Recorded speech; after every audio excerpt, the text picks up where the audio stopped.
Welcome to Old Guy Tech, the OGT.TV recording studio. Technology for the rest of us.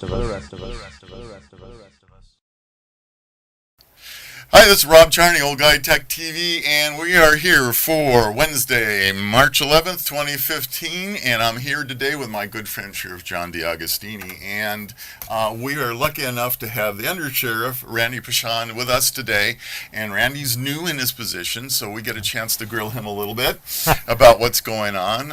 We know that budgets are big issues, and we know that there's a lot of things going on.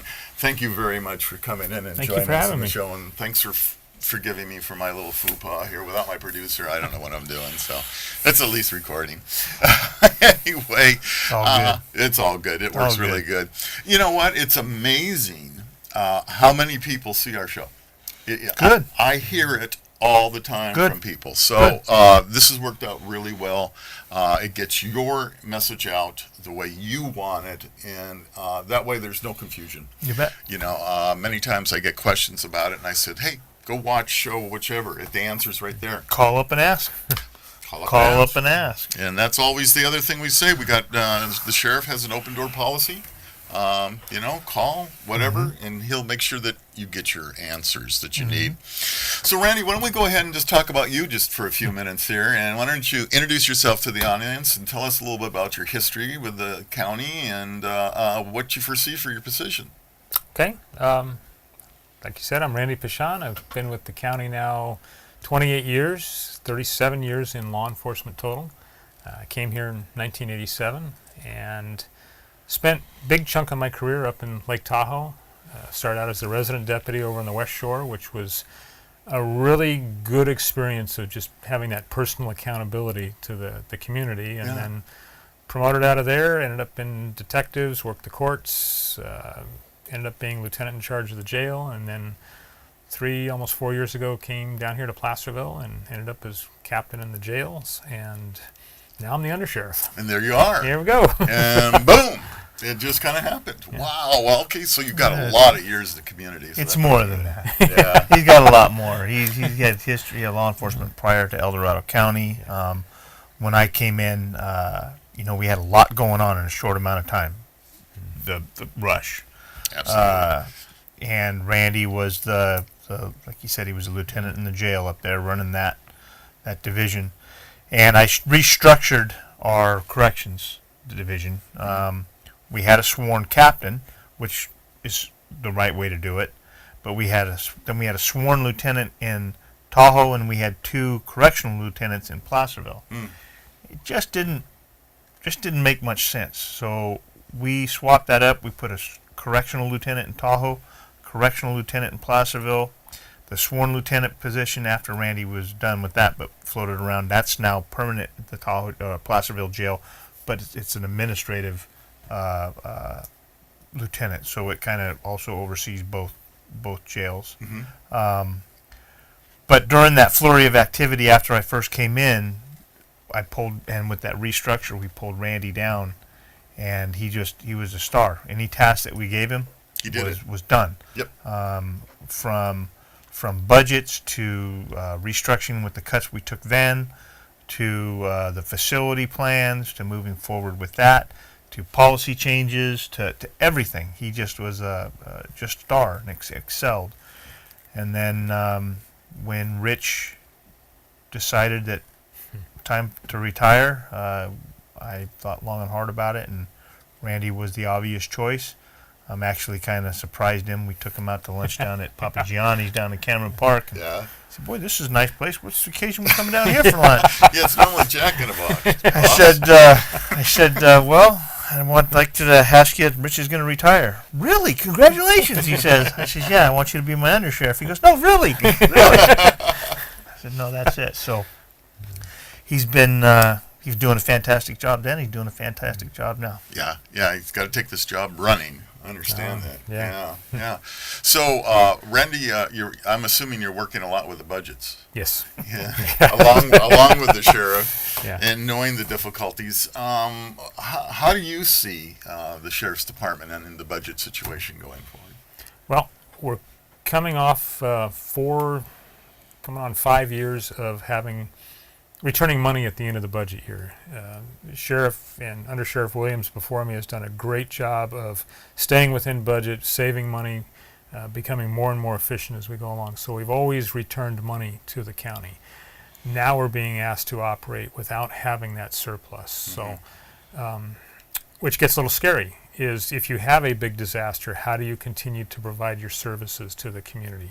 Because even though we have a King Fire or a Sand Fire or some god-awful disaster, Right. we still have to answer every single call in the rest of the county. We still have to be there for the community, and how to do that balancing act and yet achieve the county's goals of having enough money to provide all the county functions is really the challenge right now. Right.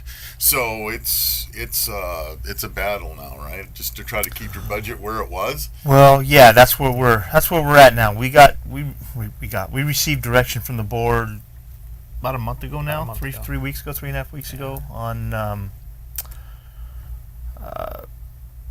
the county's facing a current structural deficit, and I use the term structural because that's kind of depends on which way you look at it. Anyway, structural deficit of $7 million. Yeah. So to overcome that issue, they've come up with direction to all department heads and electeds to cut 6.25% across the board. Every department will cut 6.25% off of their mid-year actuals. So meaning, at mid-year, we look at our books, see where we are, see what's left on our books for the rest of the year, and we have projections, so mid-year projections. So our mid-year actuals are doesn't take into effect those fund balances that we project or any salary savings that we project. It's just actuals, Okay. what we've actually spent through half of the year. So 6.25% off of that number to us in the El Dorado County Sheriff's Office, 6.25% off the net county cost. We're not talking other restricted funds or grant funds or things like that. Right. 6.25% off that number comes out to $2,557,000. The problem is that what that is based on, that mid-year actual, is it doesn't really make sense, because we're going to be closing the books out at the end of the year. We're going to have probably a significantly more fund balance than is projected, because that's how we operate. And then next year, you also have the statutory increases to salary and benefits and cost applieds. Insurance has gone up. Our workers' comp is going up. Right. Plus you have the raises that the county gave, and we're going to start to absorb and are absorbing. Yeah. And other increases that are legally binding, that it's just things go up. Right. When you take all that into account, that budget cut comes out to $4.8 million. So, bottom line, we can't do it. Yeah. Impossible. Yeah. When you figure, when I came in January of 2011, Sheriff Kohler had already frozen 9, 10 positions or whatever it was, and when I came in, we had another 17 positions or 18 positions that are on the books, and the board took and wiped all those. So we started off short. We're exactly the same levels of staffing as we were in 2003. That's how far back we are, and we're only just a few more over 1999. And how much has the population grown? 14%. There you go. So, you notice how that number just rolled off real fast. Oh, you're I'm working getting all on this this. stuff in my head. You're getting that budget stuff down. So we're dealing with staffing levels then. Our staffing studies show, and we use industry standard staffing studies. It's a huge process. It's not like a number we pull out of a hat. It's a study. Staffing studies show we're what? 6 and 8 down. 6 and 8 deputies down. Okay? In the county's own general plan, it says that average response times to the core area, which means basically so many miles outside of Highway 50 from Right. El Dorado Hills to basically Pollock Pines, will be 8 minutes. Never been. There's two ways to do that. I either redirect my resources from Pollock or from the Georgetown area divide, South County, and everywhere else, ignoring those areas so I can meet that 8-minute threshold, Right. or give me more deputies. And as you know, I've said on this show many times, even though we haven't met that, we're doing a good job. I think we're doing a great job.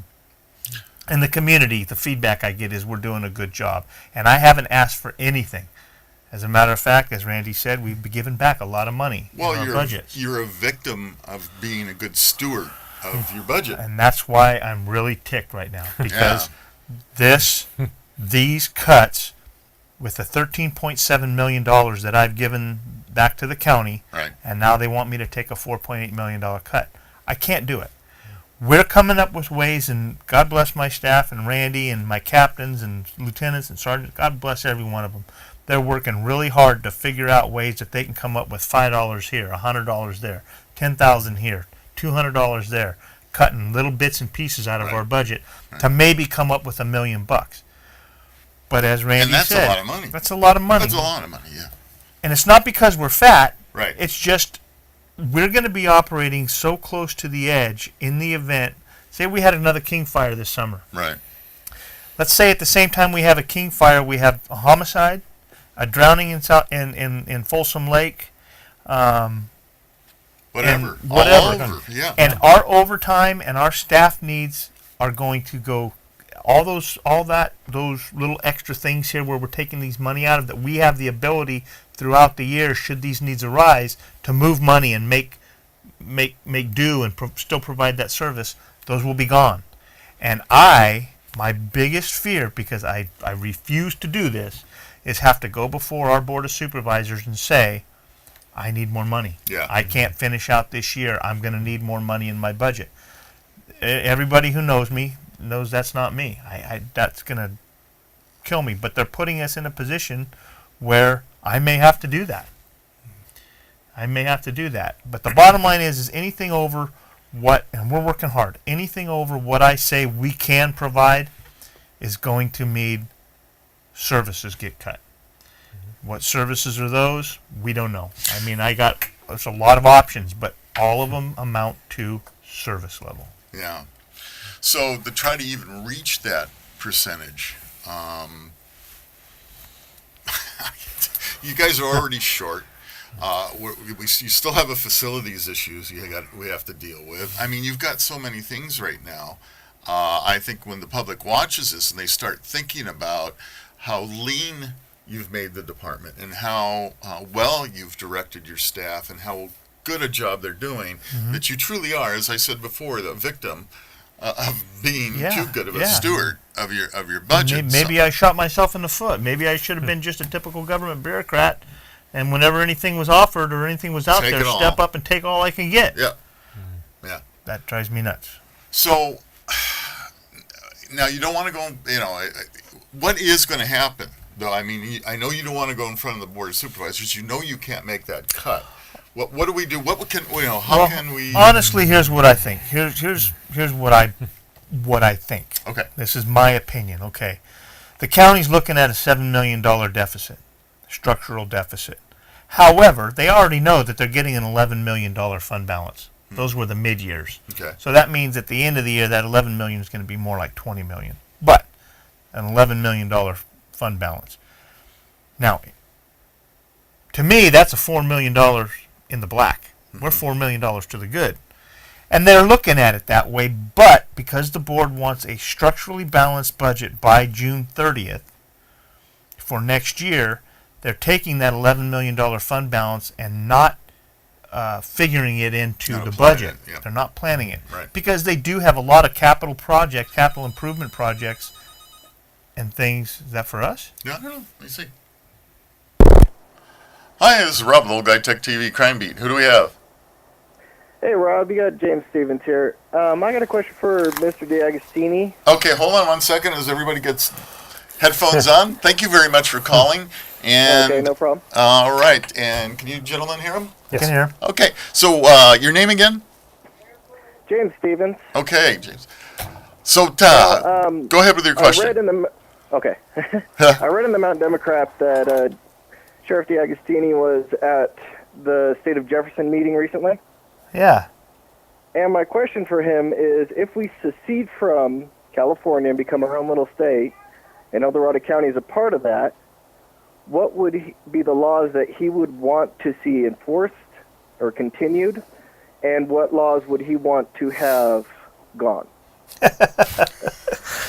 Well, that's a huge question, and I'll start it with.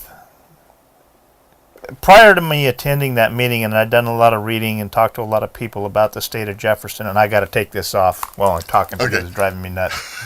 Not used to hearing yourself. Was I thought, what a great idea, but we're never going to get there. It's never going to happen. After going to that meeting and listening and talking extensively with Mark Baird and listening to the other folks talk that are heading this up, maybe we just witnessed history. Maybe this could. I don't know. But an opportunity to be able, if it should happen, the opportunity, and I don't call it a secession because it's really not a secession. It's California being caught in a spot where they cannot provide us representation and being forced to give us another state.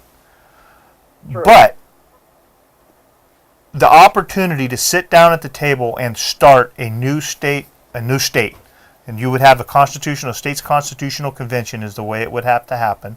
And during that constitutional convention, the state would come up with a new constitution for that state and a start of the set of the books of laws for that state. Now, California or the new state would probably look at least I would, you'd look at all everything that we have out there, and when you ask me what would I include in that, and I assume you mean such as some of the CCW laws, some of the health and safety laws, some of the other issues that Second are Amendment issues, yeah, property rights issues. So obviously what I would like to see is stuff like a shall issue for CCW. I believe that makes a safer community. Dangerous drugs, I think, still need to be felonies, not misdemeanors. And to be honest with you, I would love to be involved in that process and have that opportunity to set something up for the future generations. And I'll say, just like Mark Baird said there, I'm not so naive to believe that this is the panacea. I believe if this does happen with the correct representation, moving forward with knowing what we know now from the history of the other states and of California, that we will get probably a generation or two, maybe 2 generations, 50, 60 years of liberty. After that, unfortunately, I believe it will go the direction of all governments go. As it's been, I can't remember who said it, Jefferson or whoever said it, that once people figure out that they can vote their pockets or whatever, they'll go that way. So right. I don't know if that answers your question at all. James, you still there? Yeah. Okay, so did you catch that? Yes, I did. I heard everything you said, and yes, I agree, and I believe that did answer my question. Okay, well, thank you very much. It'll be interesting to see if it happens. Yeah, it will be, won't it? Thank you. It's exciting, James. It's exciting time. Alrighty. Yeah, it is exciting times. That was a question I didn't expect today. That's good. Yeah, that is it's good. It's a good thing to talk about. I literally walked out of that meeting, and my wife couldn't be there with me that day, and I walked out of that meeting and called her the minute I got service and said, "Honey, I think we're just witnessing history." But, with the direction they're going, this has been tried before, and it's failed. And I think the reason it failed is because it wasn't done correctly, obviously. This attempt for this split, and I'm not going to call it a secession, this attempt at this split is based on representation only. Right. Only. Hi, this is Rob with the Crime Beat here with Sheriff John DeAugustini and Under Sheriff Randy Pashon. How can I help you? Hey, Rob, and to the sheriff. Just wanted to say thank you very much. I've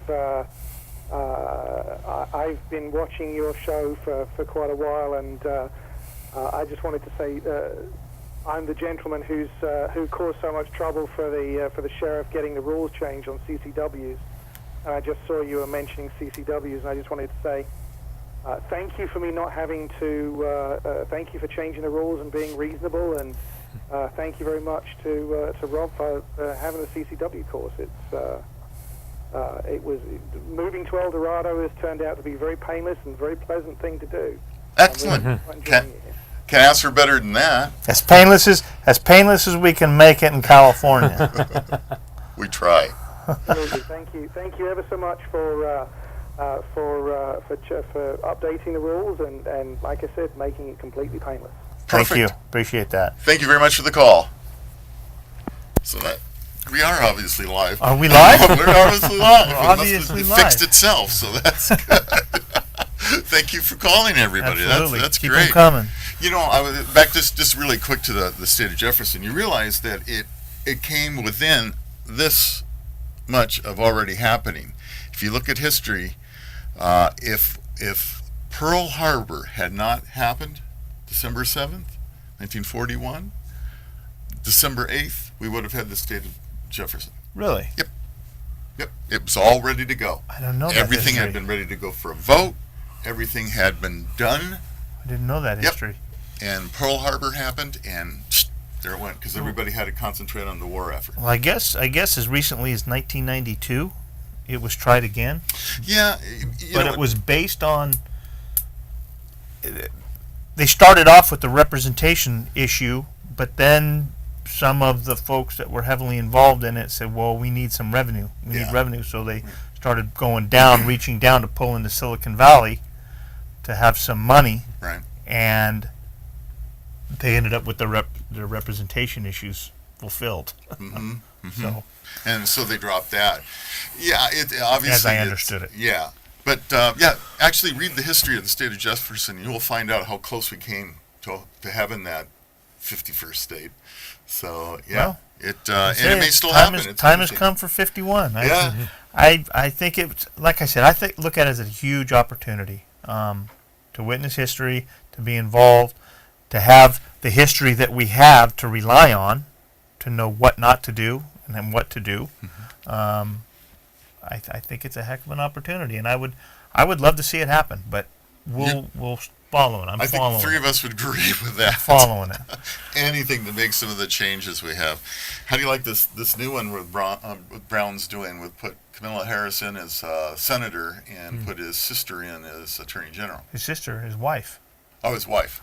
his wife. Yeah, We'll see. pretty cool, huh? We'll see. I can't believe it. We'll the see. state. The state's unreal. So, okay, so we hammered budgets pretty good, and we know it's going to be an ongoing issue for a long time. So, let's talk about facilities a little bit and where we've come to a kind of a stop. I'm guessing a little bit. No, moving forward. Moving forward. All right. We're moving forward. The actual building itself, the only thing that stopped is how are we going to pay for it, which I didn't finish up the last thing. I think what's going to happen is once this books close this year, they have the fund balance. We make it through a year, and everybody else resets and says, "Ooh, we got to live within our means." Right. And the most important thing is the board needs to focus on core county functions. Give taxpayer dollars to core county functions. When somebody comes to the board on an agenda item or whatever item it is, asking for money, the first question out of the board should be, number one, for it to even get on the agenda, should be to the CAO. Is this a core county function that we're legally mandated to provide? If the answer is no, then the next question should be, okay, if it's not legally mandated, is there a reason why this needs to be done to provide for the health, safety, and welfare of our residents? Right. If the answer is still no, then the answer is no. We're not spending that money. It seems that every year, when these fund balances start coming in, and I mean between June and September, the board, and I'll use a term that one of my peers used, one of my colleagues used, another elected official, and I won't name the name. He can name his own name if he wants to later, but he says it seems like in that period of time they spend like a bunch of drunken sailors. Well, yeah, that's And they need to stop that. They need to focus on the core county functions, period. If they would do that and stick with that, and county departments would stay lean and mean, hired 132 new FTEs in the last 3 years, full-time employees, 132.15. Stay lean and mean. They'll have plenty of money to provide for some of the long-term capital improvements that they haven't provided for in the past, Right. including sheriff's, the public safety facility, the courts, the district attorney, the El Dorado Center. They'll be able to do those things, but they have to realize that whenever they give some money away here, that means they got to take something from somewhere. Right. And that's where I think past boards and this board maybe now is starting to realize that. I hope so, but that's what they need to do. I always thought that the Board of Supervisors always looked at the Capitol and goes, "Look at those guys spending all that money. We can do the same thing." And I swear. I mean, that's what it felt like, you know. And then you look at some of the complaints about, let's be factual and say, let's try to build a new home in El Dorado County. Now we're off the sheriff subject here right now, but just as an example, try to build a home. I mean, between all the fees that the county gets, how do we have any deficits? I don't understand this at all. The TIM fees, the fire fees, the school fees, it's just. Some of you may know, back in October we had a small fire, one little bedroom. But it isn't done yet. The county hung us up on, for a bedroom, we had to completely have all engineered plans, again, all the elevations, again. So I had to have the engineer come out here, I had to have the draftsman come out here. It was just for a bedroom. And the fees that they got for it, are just like, how are we not just flowing in cash? And obviously we're not. And why would you want to come and build in this county when it's just not expensive? I'm sorry, off topic. So no, it's not. It's not, because it all comes back to it's what's important to this county. What is important to the county? And another thing that board members do, and I know that politics comes into play, and you know what I think about that P word, but you can't keep everybody happy. Don't try. You don't try. Do your job. Right.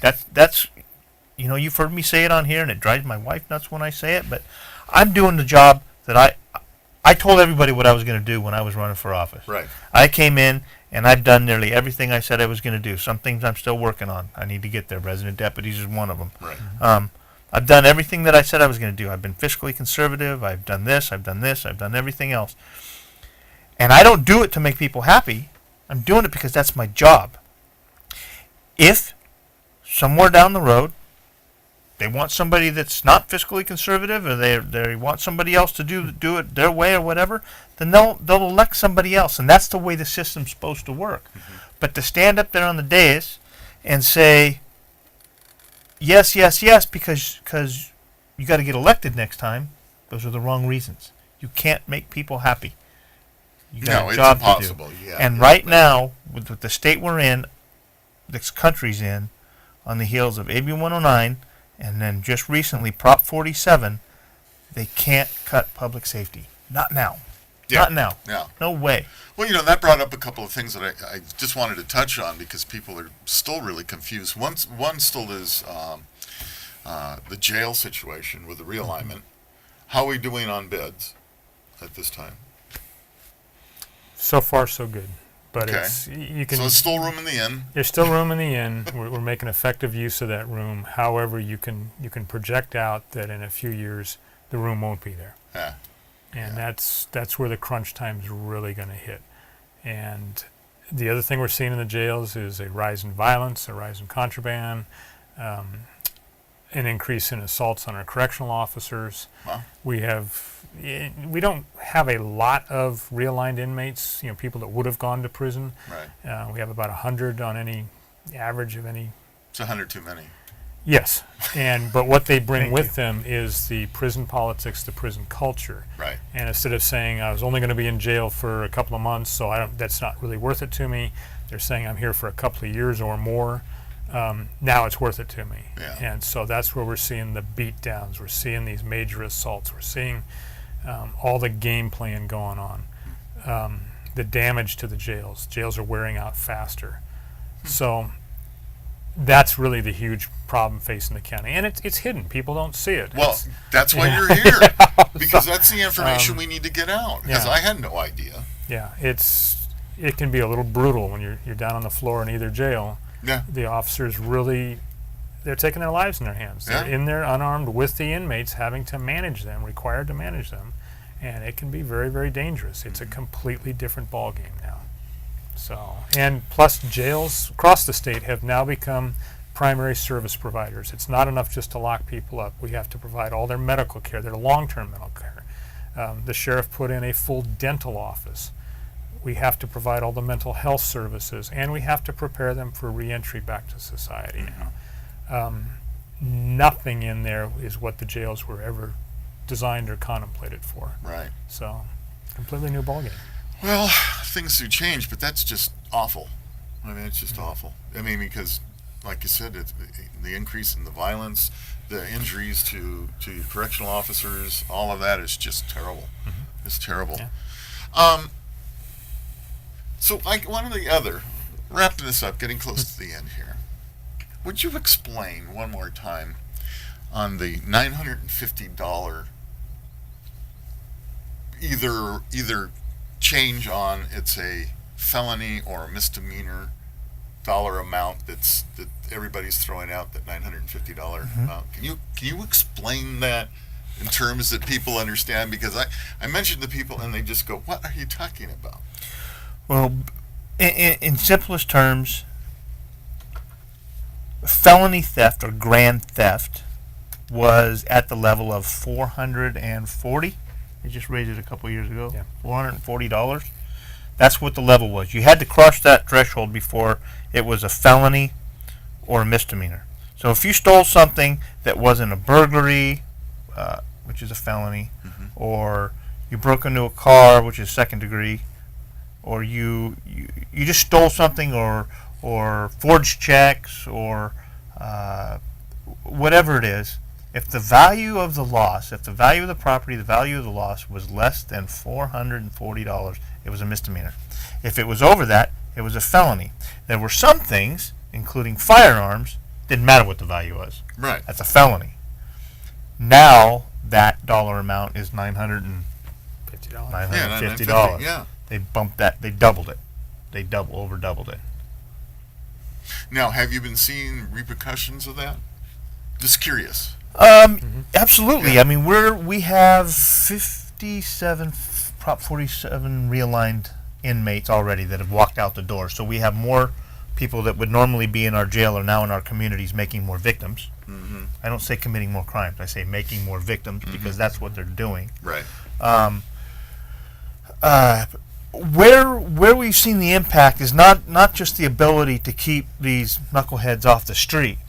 Where we're seeing a lot of confusion is, and I explained this earlier, in the search warrant laws, what we were allowed to write search warrants for, felonies, and some other crimes that may not rise to a felony, but because they're more moral turpitude or in those other issues, you can write search warrants for. Well, now because they've raised this level and even firearms to that level, we don't have the ability to write a search warrant to go get evidence of the crime. So, say somebody steals. You have a car parked at the theater in Placerville. You have a $450 laptop on your front seat. Somebody goes in, busts a window, steals your laptop. We think we know who it is. But it's Right. it's a misdemeanor. We can't write a search warrant to go get that property anymore. Drugs, methamphetamine, cocaine, heroin, OxyContin, not OxyContin, GHB, the date rape drugs. Oh, yeah. Those things, ketamine. Ketamine. Now simple possession is a misdemeanor. It's a misdemeanor. So, if you're a knucklehead, you're a dealer, a dealer even, and you know that, and you're only going to keep enough on you just to go out and make your deal and get back or whatever. Right. Or even if you're an addict and you get caught with possession, it's a misdemeanor. We can no longer write a search warrant to go get the rest of the evidence of that crime to maybe get you help if you're an addict, or if you're a dealer, get you off the street so nobody else is. You're not dealing with somebody else. So it took a lot of our tools that we had that are Fourth Amendment friendly, that have passed the muster of Fourth Amendment issues. Right. They've taken a lot of those off the table for us. But the main thing that the communities need to understand, and that drives me nuts, is we are creating more victims. The crime is going up. Mm-hmm. The state BSCC, Board of State Community Corrections, and everybody says, well, we want to see what the numbers come out this summer when they're going to start having some data come in, and they're going to be compiling some Prop 47 statistics. LA County is already saying, we already know this is our property crime rates have gone up, and it's attributed to Prop 47. Why do we have to wait? Why are we waiting? So was Prop 47 basically pushed out as something different than what it's turning out to be? It was a Safe Neighborhoods and Schools Act, remember? Okay, so yeah, we had that weird title. We had that weird title, and we Yeah. talked about it here, and it was supposed to be that the savings that were revealed by reduction in the population of inmates in our jails and our prisons due to the reduction in the level of crime, which, according to the authors, were too hard on crime. Yeah. Okay. Right. So, but the savings by reducing these from felonies to misdemeanors will have the same. We'll still be able to rehabilitate these inmates, but the savings that we recover will go into our schools and our communities for education on gang and to reduce recidivism. The problem is we have more open beds because of Prop 47. But the savings revealed from that doesn't even come close to equaling the cost to our communities for the rise in crime.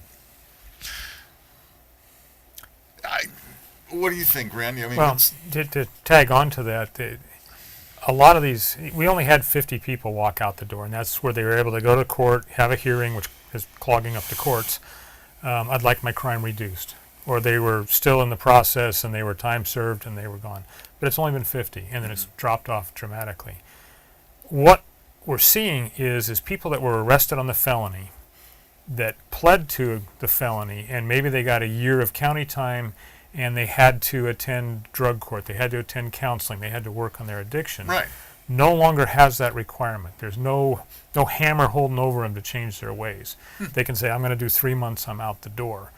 So really what we're seeing in terms of bed space in the jail, these are people that would not have gone to prison anyway, but the judges are just giving them slightly longer sentences. So instead of getting 3 months, they're getting 6. Instead of 6, they're getting a year. We've still got them. Mm-hmm. So we just don't have any ability to encourage them to do something to change their behavior. And that's the hidden tragedy in all this is these services and programs were set up, Yeah. and now they're wiped out. So- I'm sure you out there didn't know this. I'm sure 147 was on that ballot, and the title that was totally misleading didn't know that. I'll give a little plug right now. If you listen to us, and I encourage everybody, as I always have, go do your own research. I'm not blowing smoke here. Do your own research. There's an organization out there called Crime Victims United. They're right out here in Roseville or Auburn or somewhere, and they are actively pushing initiative to repeal Prop 47. There's a lot of bills going through right now to help us work with 47. Some to deal with the search warrant issues, some to deal with the firearms and get that back to a straight felony. There's a lot of bills there that are going to do it. Some of them will get overturned, I know, because you can't, with already saw in the MMPA, the marijuana thing, whatever, that you can't legislate initiatives, conditions on initiative. And one of the deals with Prop 47 was it specifically stated firearms. Right. So the people know what they voted for, or should have known. If they'd have known, they wouldn't have voted for Well, it. the problem is, you They say should have firearms, most of this liberal state thinks it's a bad Boom, thing anyway. it's a bad thing. So, right. So, but Crime Victims United, people go check that out. Go look at their website. If you agree that Prop 47 is a bad thing, support Crime Victims United and help them get this thing overturned.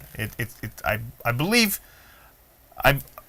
all of the media and everything that's being out there right now is people are, whoa, this isn't what I voted for. Right. This is not what I thought it was. So if we can keep that ball rolling and we can get it flipped, that would be fantastic. We have to keep in mind too, the pro Prop 47 outspent the opposition. I forget what That it was a was. huge It was amount. Huge Millions. amount. It was millions and millions. millions and Right. millions. I think the opposition only spent less than $1 million, and the pro side had over $8 million or something like that. Yeah. And they'll do it again. You have the Soros group and some of those other got some folks big, that are very deep liberal, Deep pockets. deep pockets. Yeah. So they'll probably come back to try and hold on to it. But this is what happens if we don't get involved and we don't pay attention. So it's my understanding that the date has passed for presenting new bills. However, as we have seen before, sometimes there's exceptions made for certain bills, and so things can trickle back in on it. But Well, what happens is if they don't get it in new bills, they do just what's called trailer bills. Oh, yeah, and they just yeah. start adding stuff to current bills that are going through.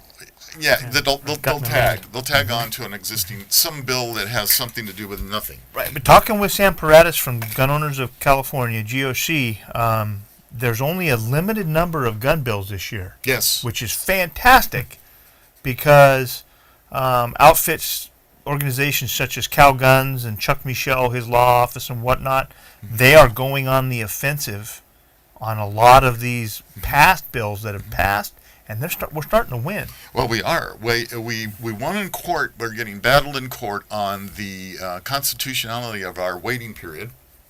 It's one of the courts already passed a decision that the waiting period in California was unconstitutional. So that's already, of course, being challenged by the Attorney General. But that the court case said, boom, that's it. We've got instance background check. There is no reason for it. This one gun a month situation, one new gun a month, that's all you can have when you go buy a gun they're working on. That's totally unconstitutional. Where in the world they could come up with that, I don't know. So there's a number of things that we might have some glimmer of hope as true Second Amendment believers. So the instant background check one, the 10-day waiting period, Right. did obviously, I guess maybe you can answer this. I don't know. Kamala, the court stayed it when she filed her appeal, or appealed it. Or? So the court, it was a group through Cal Gun organization, the Cal Gun organization versus the state of California, and a judge had heard the case and adjudicated it as that it is the 10-day waiting period is unconstitutional in California. Okay, so he said, boom, that's it. It's unconstitutional. So of course, there's always the Attorney General appealed, requested. I want to say it was 180 days, but it's already longer than that, I think. And I think they got an extension because they want to repeal his decision. So they want to find another liberal judge on the 9th. It's going to have to go to the 9th. So it did get stayed. I was wondering. Yeah. Why after the time? Why don't we have isn't a check now? Yeah, well, that's why. And, Okay. and it's too bad because this judge could have said, no, it's in effect now. Instead of what he did say is, no, we'll give you 180 days to present the other side. And so that opened it up. Now it's supposed to go to the 9th. You know where the 9th is, the 9th Circuit Court. Yeah, but lately they've been given some very, very conservative rulings. Yeah, but They've been blowing me away. yeah, it scares me because I'm waiting for the other shoe to drop. Yeah. Because when they Yeah. when they get when they go ahead and they believe in a conservative thing or they pass it, boy, something else is on the other side. So, but yeah, so there is some hope. There are some changes coming to California regarding guns, and Sam's absolutely right. We went over it on Monday night over some of the bills that are coming forward. Some of them actually pro-gun bills coming in. So they haven't been given to a committee yet, but surprisingly enough, they've been written. And you probably maybe you guys know about the green tip bullet You know about that? Well, apparently BATF, they backed off on that now. They found out that, maybe we can't really ban ammunition, So fortunately, that's been overturned for now. We'll see where that goes. We know that the Obama administration is working very, very hard to get these, the so-called black guns. They want to go back to the assault weapon ban that was in place federally. They're working very hard. When he leaves, watch out for these executive orders, because I can see just a huge pile of anti-gun things coming up just by that. And that's the unfortunate thing about that particular opportunity that the president has. Hopefully he does well, but I don't hold out hope. So anyway, you know what? We this flew by, and we went over our half an hour. Good. And that's great. And we had a couple of calls, and thank you for calling in, everybody. Randy, thank you very much for coming in. having me. And maybe we'll have you in again and talk a little bit more about some of the things. Have them without John. me, so I don't talk to them. Oh, that's all right. No, we love you. We want you here. You keep me out of trouble. Yeah, that's how. No. But anyway, hey, thank you very much for watching. This is Rob with the Crime Beat on Old Guy Tech TV. We'll see you next time.